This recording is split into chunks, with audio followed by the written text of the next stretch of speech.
একদিন বাড়ি ফিরতে অনেকটা রাত হয়েছিল। বাবা বলেছিলেন, এ কি বেয়াদবি, যতদিন আমার বাড়িতে আছো এসব একদম চলবে না। বিয়ের পর একদিন শ্বশুর বাড়িতে নাচ প্র্যাকটিস করছিলাম। শ্বশুরমশাই এসে বলেছিলেন, এ কি বেলেল্লাপনা, আমার বাড়িতে এসব অ্যালাউ করবো না।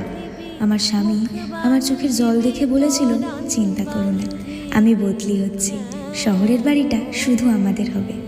নিজের বাড়ি পেলাম, মন খুলে সাজালাম সে বাড়ি। একদিন হঠাৎ দেখা হলো মিষ্টির সাথে, ওকে নিয়ে এলাম নিজের বাড়িতে। শেষে স্বামী বলেই দিল, আমার বাড়িতে এগুলো আমার একদম ভালো লাগে না। কেন কে জানে উত্তরটা দিয়ে দিলাম, তোমার বাড়ি মানে তোমার সেই বাড়ি যেটাকে তুমি শুধু নিজের বাড়ি ভেবে গর্ব করো। এ বাড়িতে আমারও সমান অধিকার আছে তোমার মতো।